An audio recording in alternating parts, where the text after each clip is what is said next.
Assalamualaikum warahmatullahi wabarakatuh. Perkenalkan, nama saya Sri Retno Wahyu Nugraheni. Saya staf pengajar di Departemen Ilmu Ekonomi, Fakultas Ekonomi dan Manajemen, Institut Pertanian Bogor. Pada kesempatan kali ini, saya akan menjelaskan mengenai ilmu ekonomi dan persoalannya terkait dengan kelangkaan sumber daya dan peran inovasi dan teknologi.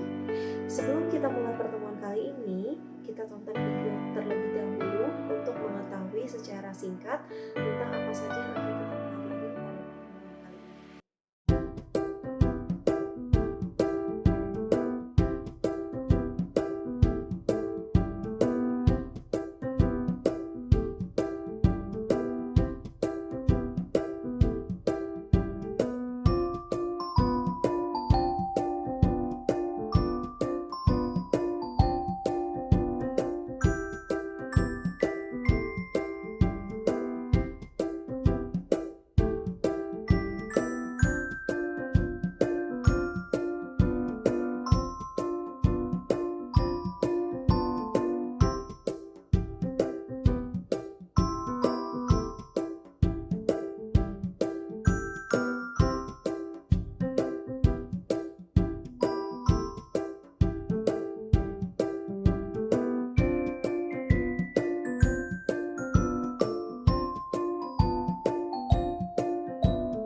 Beberapa pokok bahasan yang akan dipelajari pada bab ini adalah terkait persoalan ekonomi di Indonesia, pengertian ilmu ekonomi, persoalan ekonomi dan opportunity cost, kaitannya dengan opportunity cost, kurva kemungkinan produksi, arus lingkaran ekonomi, selanjutnya pernyataan positif dan pernyataan normatif, dan yang terakhir adalah terkait evolusi pasar akibat adanya peran inovasi dan teknologi. Yang pertama, kita akan membahas mengenai persoalan ekonomi. Sebetulnya banyak sekali persoalan ekonomi yang terjadi tidak hanya di Indonesia, tapi di banyak negara di seluruh dunia. Namun, sebagian yang dialami diantaranya terkait dengan inflasi, pengangguran, pertumbuhan ekonomi. Apa itu inflasi? Secara ringkas, inflasi itu menunjukkan peningkatan harga-harga secara umum dan terjadi secara terus-menerus. Apa itu pengangguran? Pengangguran mengukur seberapa banyak orang yang tidak bekerja dan sedang berusaha untuk mendapatkan pekerjaan. Pengangguran umumnya disebabkan karena jumlah angkatan kerja atau para pencari kerja yang tidak sebanding dengan jumlah lapangan kerja yang ada. Yang ketiga adalah pertumbuhan ekonomi. Pertumbuhan ekonomi merupakan salah satu indikasi keberhasilan pembangunan ekonomi dalam kehidupan masyarakat. Pertumbuhan ekonomi menunjukkan pertumbuhan produksi barang dan jasa yang dihasilkan oleh suatu wilayah dalam selang waktu tertentu. Jadi, semakin tinggi pertumbuhan ekonomi, maka semakin cepat juga proses pertambahan output di wilayah tersebut, sehingga prospek perkembangan wilayah juga semakin baik. Lalu, bagaimana dengan Indonesia? Misalnya, pada Mei 2020, di Indonesia terjadi inflasi sebesar 0,07% dengan indeks harga konsumen sebesar 104,87. Dari 90 kota yang dihitung inflasinya, 67 kota mengalami inflasi dan 23 kota mengalami deflasi. Nilai tersebut menunjukkan terjadinya peningkatan harga barang-barang secara umum walau masih tergolong inflasi ringan. Selanjutnya, indikator yang kedua terkait dengan pengangguran. Pada Februari 2020, tingkat pengangguran terbuka Indonesia turun menjadi 4,99%. Namun, apabila dilihat dari tingkat pendidikan, tingkat pengangguran terbuka sekolah menengah kejuruan masih yang paling tinggi di antara tingkat pendidikan lain, yaitu sebesar 8,49%. Ekonomi Indonesia pada triwulan 1 2020 tumbuh sebesar 2,97%, dibandingkan dengan triwulan 1 2009 sebesar 5,07%. Menurunnya pertumbuhan ekonomi Indonesia ini diantaranya disebabkan oleh penurunan ekspor Indonesia ke dua negara tujuan utama, yaitu China dan Amerika. Seperti yang kita tahu, pada triwulan 1 2020 di seluruh dunia sedang terjadi pandemi COVID-19. Hal ini tentunya membuat negara lebih berfokus untuk mengatasi pandemi ini dengan meningkatkan pengeluaran belanja pemerintahnya untuk penanganan COVID-19. Penjelasan lebih lanjut mengenai ketiga indikator ini akan dibahas pada bab-bab berikutnya.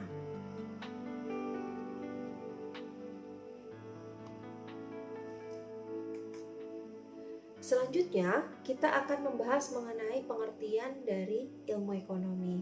Apa sebenarnya ilmu ekonomi itu? Alfred Marshall menyatakan bahwa ilmu ekonomi merupakan ilmu yang mempelajari tentang umat manusia dalam urusan hidupnya. Ilmu yang mempelajari bagaimana cara mengalokasikan sumber daya yang terbatas untuk memenuhi kebutuhan manusia yang tidak terbatas. Secara garis besar, ilmu ekonomi dapat dibedakan menjadi dua, yaitu mikroekonomi dan juga makroekonomi. Mikroekonomi mempelajari mengenai bagaimana rumah tangga dan juga perusahaan membuat keputusan dan bagaimana interaksinya dalam pasar. Sedangkan makroekonomi lebih menitik beratkan perhatiannya pada fenomena-fenomena yang bersifat agregat. Misalnya saja seperti yang sudah dicontohkan sebelumnya, yaitu inflasi, pengangguran, dan juga pertumbuhan ekonomi. Jadi, apa penyebab dari persoalan-persoalan ekonomi? Persoalan ekonomi muncul dari adanya penggunaan sumber daya yang langka atau terbatas untuk memuaskan keinginan manusia yang tak terbatas. Kelangkaan ini merupakan inti dari persoalan ekonomi. Dan kelangkaan merupakan suatu kenyataan dan tidak bisa dihindari, di mana keinginan manusia yang tidak terbatas menyebabkan sumber daya yang ada sangat tidak mencukupi. Sehingga dalam penggunaan sumber daya yang langka tersebut, trade-off akan berlaku. Apa itu trade-off? Trade-off itu adalah situasi di mana seseorang harus membuat keputusan untuk mengorbankan suatu konsumsi atau produksi suatu barang, ya, demi mendapatkan konsumsi atau produksi barang. Sumber daya yang langka tersebut pada akhirnya akan menimbulkan suatu permasalahan ekonomi di mana manusia akan menentukan pilihan yang akan diproduksi ataupun dikonsumsi dan juga bagaimana membaginya di antara anggota masyarakat. Pilihan tersebut pada akhirnya akan menyebabkan yang namanya biaya imbangan atau opportunity cost. Dan bisa kita simpulkan bahwa kelangkaan itu akan memaksa manusia untuk menentukan pilihan, dan ketika manusia menentukan pilihan akan timbul yang namanya biaya imbangan. Lalu, apa itu opportunity cost atau biaya imbangan? opportunity cost atau biaya imbangan itu adalah setiap kali seseorang harus membuat suatu pilihan, ya, maka seseorang tersebut harus membayar biaya imbangan. Hal ini merupakan akibat adanya kelangkaan sumber daya seperti yang sudah dijelaskan pada slide sebelumnya. Nah, biaya ini diukur dalam bentuk alternatif barang atau jasa yang harus dikorbankan. Misalnya saja di sini, ya, misal terdapat pilihan yang harus dilakukan oleh seorang anak yang mempunyai uang Rp1.000 untuk membelanjakan coklat dan biskuit, di mana harga biskuitnya adalah sebesar Rp100 dan harga coklatnya adalah sebesar Rp200 per buah. Lalu kombinasi yang mungkin untuk digunakan, ya, dengan menghabiskan seluruh uangnya dapat dilihat pada gambar di samping.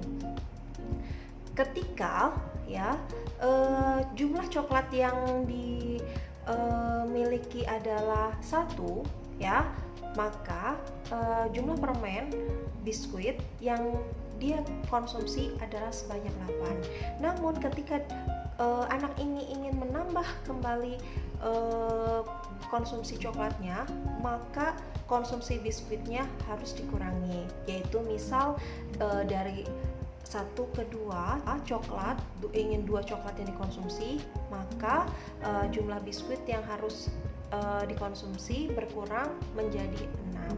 Nah, di sini artinya bahwa biaya imbangan untuk menambah 1 coklat adalah sebesar 2 biskuit. Nah, ini merupakan salah satu contoh biaya imbangan dari sisi pendekatan konsumen.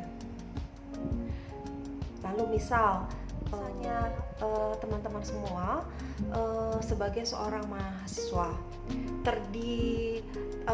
terdapat 3 pilihan, yaitu yang pertama adalah menonton di Cinema 21, yang kedua adalah membaca buku di LSI, yang ketiga adalah tidur di kamar asrama. Selanjutnya kita akan bahas mengenai kurva kemungkinan produksi atau bisa disingkat dengan KKP. KKP merupakan kombinasi 2 barang yang bisa diproduksi dengan menggunakan sumber daya yang ada. Misalnya di sini nanti akan saya contohkan mobil dan juga komputer. Dalam KKP ini, ya, dia bentuknya miring dari kiri atas ke kanan bawah, yang artinya ketika kita ingin meningkatkan jumlah produksi barang yang satu, maka akan menurunkan jumlah produksi barang yang lainnya. KKP ini akan menggambarkan 3 hal, yaitu yang pertama adalah kelangkaan, yaitu titik-titik di luar kurva. Yang kedua adalah pilihan yang efisien, yaitu titik-titik di sepanjang kurva. Dan yang terakhir adalah biaya imbangan, yaitu kemiringan dari kurva kemungkinan produksi. Baik, selanjutnya kita akan perlihatkan gambar dari kurva kemungkinan produksi, di mana pada sumber vertikalnya ini adalah jumlah komputer yang diproduksi, sedangkan pada sumber horizontalnya ini adalah jumlah komputer yang diproduksi. Nah, dalam gambar ini juga sudah diberikan titik-titik A, B, C, D, E, dan F, di mana titik-titik ini akan menggambarkan beberapa hal yang tadi sudah saya jelaskan sebelumnya. Yang pertama, titik A, B, E, dan F ini adalah titik-titik yang menggambarkan pilihan yang efisien. Kenapa dinyatakan pilihan yang efisien? Pada titik-titik ini dia berproduksi dengan menghabiskan seluruh sumber daya yang ada. Selanjutnya pada titik D ini juga merupakan suatu pilihan, namun bisa kita katakan ini adalah pilihan yang tidak efisien. Kenapa tidak efisien? Karena pada titik D ini dia berproduksi tapi tidak menghabiskan seluruh sumber daya yang ada. Selanjutnya pada titik C, yaitu titik di luar kurva kemungkinan produksi, titik inilah yang kita sebut sebagai kelangkaan atau pilihan yang tidak mungkin dicapai. Nah, selanjutnya misal kita ingin menambah kuantitas mobil yang diproduksi dari 600 ke 700, maka hal yang harus dilakukan adalah dengan mengurangi produksi komputer dari 2200 kita sebut sebagai opportunity cost. Jadi, opportunity cost itu adalah gambaran dari ketika kita ingin menambah produksi mobil, maka produksi komputer harus dikurangi. Dan opportunity cost ini juga bisa menggambarkan slope atau kemungkinan dari kurva kemungkinan produksi. Bisakah KKP bergeser ke arah luar atau ke kanan? KKP bisa bergeser ke kanan karena ada yang namanya peran inovasi dan teknologi. Jadi dengan adanya inovasi dan teknologi, sumber dayanya tetap, sumber dayanya tetap, namun teknik produksinya yang menjadi lebih baik, sehingga kemampuan produksi atau kapasitas produksi bisa meningkat dan akhirnya akan mampu menggeser kurva kemungkinan produksi ke kanan. Nah, berikut adalah beberapa kata-kata penting yang biasa akan kita gunakan dalam ekonomi. Misalnya saja, sumber daya atau faktor produksi yang akan digunakan itu terdiri dari 3, yaitu sumber daya alam, misalnya contohnya tanah, hutan, lahan, dan lain-lain. Kemudian sumber daya manusia, yang ketiga adalah semua alat untuk meningkatkan produksi, misal modal, teknologi, dan lain-lain. Selanjutnya, pelaku ekonomi juga nanti akan dibedakan menjadi 3 dan memiliki tujuan masing-masing. Yang pertama adalah pemerintah. Pemerintah di sini tentunya akan lebih kepada regulator, yaitu dia akan memaksimumkan kesejahteraan masyarakatnya, di mana masyarakat di sini nanti dia terdiri dari perusahaan dan rumah tangga. Perusahaan yang memiliki tujuan untuk memaksimumkan keuntungan, sedangkan rumah tangga dia bertujuan untuk maksimisasi kepuasan. Kemudian kata-kata penting lainnya misalnya adalah barang yang diproduksi. Di sini kita sebut sebagai komoditas. Komoditas ini bisa bentuknya barang atau jasa. Kemudian produksi itu adalah kegiatan dalam membuat barang dan jasa, sedangkan konsumsi adalah kegiatan dalam menggunakan barang dan jasa untuk memuaskan keinginan. Nah, sekarang kita masuk ke diagram arus kegiatan ekonomi.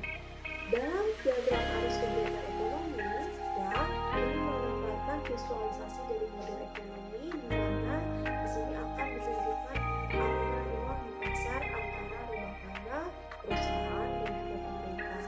Nah, di sini tadi pelaku ekonomi terdiri dari 3, yaitu rumah tangga, perusahaan, dan juga pemerintah. Dan pasar yang akan digunakan untuk berinteraksi di diagram arus ini terdiri dari 2 pasar, yaitu pasar produk, yaitu produk barang dan jasa, dan juga pasar faktor produksi atau input, misalnya tenaga kerja, modal, gedung, seperti itu. Perusahaan, rumah tangga, dan juga pemerintah. Selain itu, terdapat juga 2 pasar tempat berinteraksi, yaitu terdiri dari pasar produk, barang dan jasa di sini ya, dan juga pasar faktor produksi yang terdiri dari tenaga kerja, modal, gedung, dan lain-lain. Lalu, yang pertama, pengambil keputusan dalam ekonomi rumah tangga ya. Di sini semua orang yang hidup di bawah sebuah atap dan membuat keputusan keuangan bersama. Rumah tangga ini merupakan individu pengambil keputusan terkecil dalam kegiatan ekonomi. Ya, yang kedua, tujuannya itu untuk memaksimumkan kepuasan. Dan yang terakhir, tentu saja rumah tangga ini merupakan penyedia atau pemilik faktor produksi. Selanjutnya, pengambil keputusan kedua yaitu perusahaan. Unit inilah yang menggunakan faktor produksi dari rumah tangga untuk menghasilkan komoditi yang nantinya akan dijual kepada perusahaan lain atau rumah tangga bahkan, dan juga pemerintah. Nah, ciri-ciri dari perusahaan itu adalah unit terkecil dari tingkah laku produksi. Yang kedua adalah tujuannya tentunya, yaitu memaksimumkan keuntungan. Yang ketiga, perusahaan ini merupakan pemakai utama jasa faktor produksi yang dimiliki oleh rumah tangga. Pengambil keputusan dalam ekonomi yang terakhir yaitu pemerintah, di mana di sini merupakan cakupan seluruh pejabat pemerintah, perwakilan badan pemerintah, dan organisasi yang berada di bawah pengawasan langsung pemerintah. Ciri-ciri dari pemerintah ini ya biasanya dia memiliki sejumlah kebijakan dan tujuannya tentunya adalah untuk memaksimumkan kesejahteraan masyarakat. Jadi pelaku-pelaku ekonomi tersebut dari rumah tangga, perusahaan, dan juga pemerintah tentu saja memiliki tujuan-tujuan masing-masing untuk memaksimumkan tujuan masing-masingnya ya, di mana pemerintah memaksimumkan kesejahteraan, rumah tangga tujuannya memaksimumkan kepuasan, perusahaan tujuannya adalah memaksimumkan keuntungan. Nah, pada gambar ini bisa kita lihat bagaimana hubungan keterkaitan antara perusahaan, pemerintah, dan juga rumah tangga. Ya, yang pertama adalah rumah tangga memiliki tenaga kerja, tanah, modal yang dia jual di pasar faktor produksi. Lalu itu menjadi faktor produksi bagi perusahaan, dan perusahaan nantinya harus membayar upah, sewa, dan keuntungan kepada rumah tangga, dan itu menjadi sumber penerimaan bagi rumah tangga. Lalu bagaimana rumah tangga membelanjakan penerimaannya? Ya, rumah tangga membelanjakan penerimaannya di pasar barang dan jasa dalam bentuk pengeluaran, dan itu akan menjadi pendapatan bagi perusahaan. Ya, apa yang diterima oleh rumah tangga? Ya, tentu saja barang dan jasa yang diproduksi oleh perusahaan. Selain itu, pelaku ekonomi yaitu pemerintah memiliki peran yang cukup krusial, yaitu dia bertindak untuk memaksimumkan kesejahteraan masyarakatnya, baik rumah tangga maupun perusahaan. Jadi di sini pemerintah tentu saja akan memberikan subsidi baik pada perusahaan maupun rumah tangga, dan juga tentunya pemerintah harus menarik yang namanya pajak baik dari perusahaan ataupun pemerintah untuk sebagai inputan dalam melaksanakan kegiatan kepemerintahan. Yang lainnya, ya di sini juga bisa kita lihat ada yang namanya lembaga keuangan. Apa fungsi dari lembaga keuangan? Fungsinya adalah untuk menyimpan kelebihan dana yang dimiliki oleh pelaku ekonomi, terutama dari perusahaan dan rumah tangga. Jadi perusahaan ataupun rumah tangga yang memiliki kelebihan dana, mereka akan menyimpan uangnya di lembaga keuangan. Selain itu, ya baik rumah tangga maupun perusahaan juga memiliki akses ke luar negeri, di mana rumah tangga bisa memenuhi kebutuhan barang dan jasa yang tidak diproduksi dalam negeri dari impor, atau perusahaan bisa juga melakukan ekspor ke luar negeri. Selanjutnya, ekonomi sebagai ilmu sosial. Ya, di sini artinya berkaitan dengan manusia memiliki kemampuan bebas sehingga tidak dapat tunduk pada hukum alam seperti layaknya benda-benda mati. Ya, apakah ilmu ekonomi menjadi ilmiah mempelajari manusia? Ilmu ekonomi intinya dia mampu membedakan pernyataan positif dan juga pernyataan normatif. Ya, apa sebetulnya pernyataan positif dan pernyataan normatif? Pernyataan positif ya biasanya merupakan pernyataan-pernyataan yang berkaitan dengan apa yang terjadi dan apa yang akan terjadi. Dan pernyataan positif bisa dikaitkan dengan fakta, data ya. Jika ada perbedaan, maka akan kembali lagi dicek kepada data. Seperti itu. Ya. Lalu pernyataan normatif itu pernyataan yang seperti apa? Pernyataan normatif ya biasanya berkaitan dengan apa yang seharusnya. sehingga biasanya terkait dengan filsafat, kebudayaan, agama, norma-norma yang berlaku di masyarakat. Biasanya di sini ya pernyataan normatif itu dipertimbangkan berdasarkan nilai-nilai yang berlaku, baik buruknya di masyarakat, bagaimana sebaiknya, bagaimana seharusnya, dan ciri-ciri dari pernyataan normatif itu ada kata-kata pengandaiannya, seharusnya, sebaiknya, semestinya, dan lain sebagainya. Di sebelah kanan bisa kita lihat ya, ada 3 pernyataan. Lalu ketiga pernyataan ini termasuk golongan pernyataan positif atau normatif kah? Yang pertama, perdagangan dapat atau harus menguntungkan semua pihak. Yang kedua, pasar secara umum adalah wahana yang baik untuk mengorganisasikan kegiatan ekonomi. Yang ketiga, pemerintah ada kalanya dapat memperbaiki hasil dari mekanisme pasar. Nah, nanti ketiga pernyataan ini bisa dibahas lebih lanjut di perkuliahan diskusi melalui WA.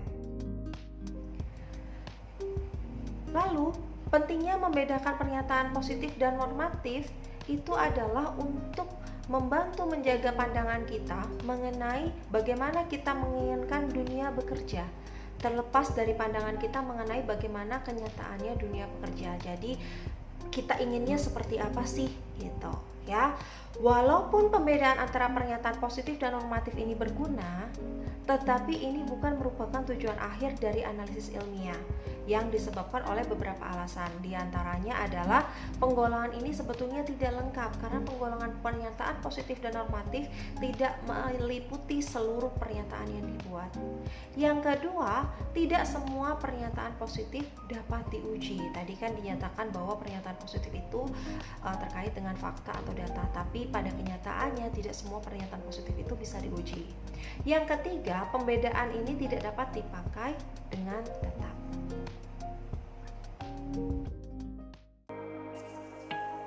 Baiklah, sebelum kita masuk kepada topik terakhir di pertemuan kali ini, kita tonton video mengenai ekonomi pasar berikut ini. Economies are created by people individually and collectively based on needs. Economic cycles exist in a state of constant evolution. They adapt to the realities of that time. If left unchallenged, they can fall prey to exploitation and abuse. In the beginning, our forefathers settled new regions first with no economy, and then naturally developed into primitive economies of trading and bartering. This expanded into the exporting and trading of goods with Europe and Great Britain. Later came the shops and local businesses of Main Street, USA, where the owners knew everyone in town. This personal approach was the basis for one-to-one marketing. This growth fueled greater demand, requiring more distribution and product branding. Businesses began providing goods and services that filled wider needs. As people bought and sold collectively, manufacturing needs grew. This led to the Industrial Revolution and mass production, bringing prices to affordable levels, but also resulted in monopolies and labor abuse. The economy adjusted into a more efficient system with the introduction of chain stores and franchises. To supply people with popular brands, mass media advertising and competitive prices emerged.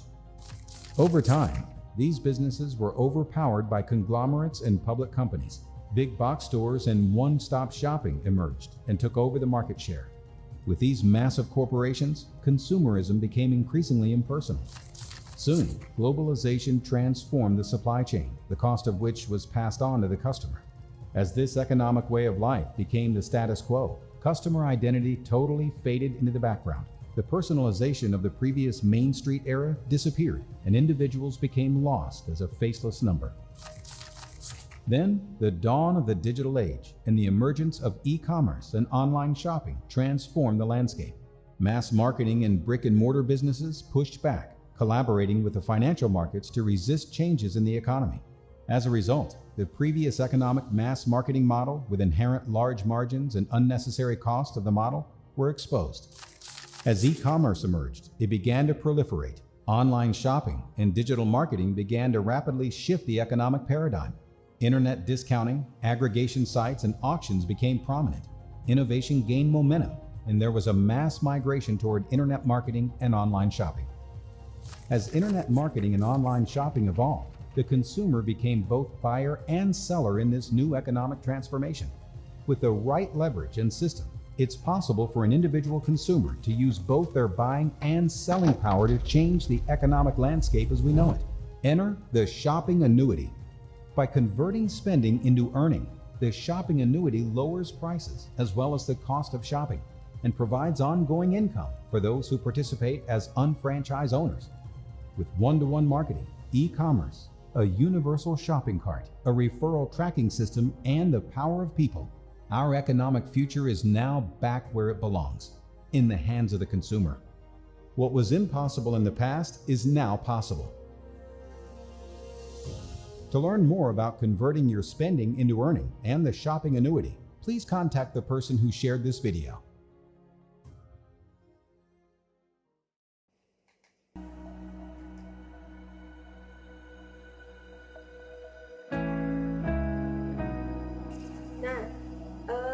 Tadi merupakan gambaran mengenai perkembangan pasar dari waktu ke waktu. Nah, tapi saat ini ya, pasar itu tidak hanya merupakan tempat bertemunya penjual dan pembeli secara fisik saja, namun peran teknologi dan inovasi itu membuat pasar bersifat lebih general lagi, yaitu tempat bertemunya keinginan dari penjual dan pembeli tidak hanya bertemu secara fisik tapi bisa bertemu secara virtual. Sebelum masuk ke sana, kita akan bahas dulu mengenai fase periode revolusi industri dari masa ke masa yang membutuhkan waktu yang semakin singkat dari waktu ke waktunya.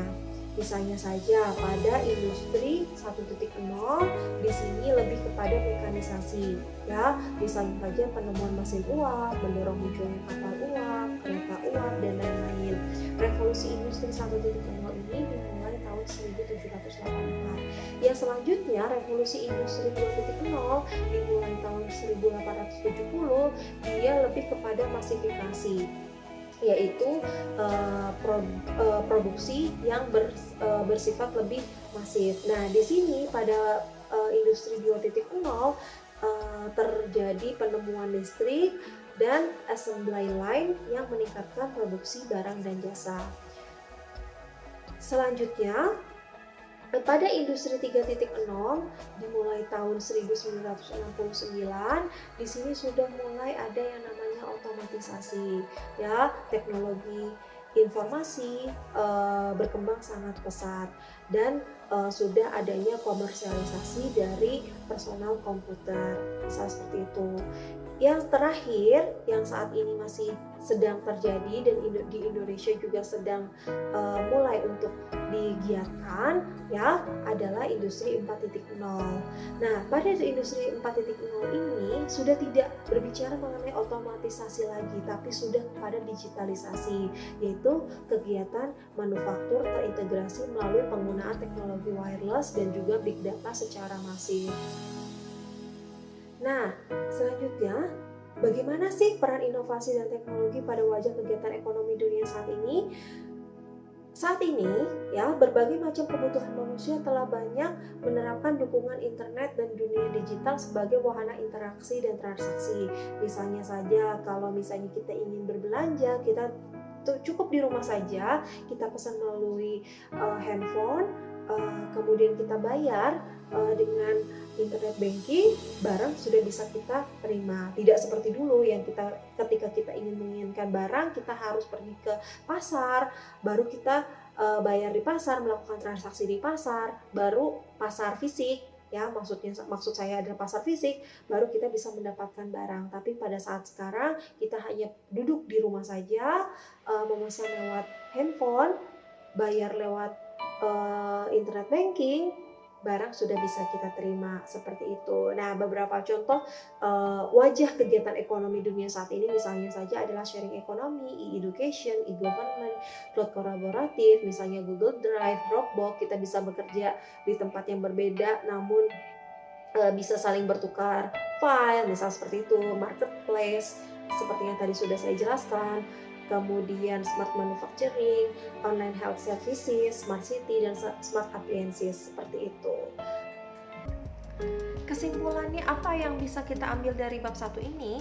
Yang pertama adalah persoalan-persoalan ekonomi muncul dari penggunaan sumber daya yang terbatas, ya, atau langka untuk memuaskan keinginan manusia yang sifatnya tak terbatas.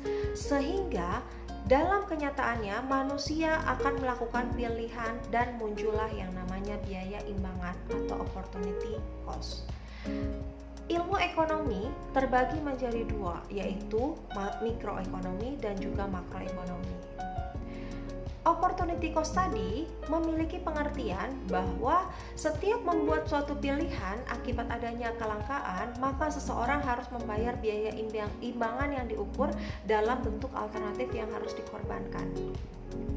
4. Kurva kemungkinan produksi menggambarkan kemampuan dalam memproduksi dua barang dengan menggunakan sumber daya yang terbatas. 5. KKP ini ya akan menunjukkan 3 hal, yaitu pilihan, opportunity cost, dan kelangkaan. Selanjutnya, pelaku ekonomi itu nantinya akan bisa kita bedakan menjadi 3, yaitu pemerintah, rumah tangga, dan juga perusahaan. Pernyataan dalam ekonomi juga bisa kita bedakan menjadi 2, yaitu pernyataan normatif dan juga pernyataan positif. Pernyataan positif biasanya berkaitan dengan fakta ataupun data, sedangkan pernyataan normatif biasanya berkaitan dengan nilai yang berlaku di masyarakat.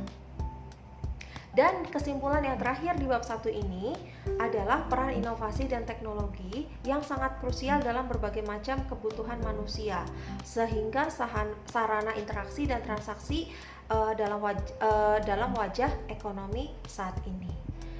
Demikianlah yang bisa saya sampaikan untuk pertemuan 1. Kurang lebihnya saya mohon maaf. Terima kasih. Wassalamualaikum warahmatullahi wabarakatuh.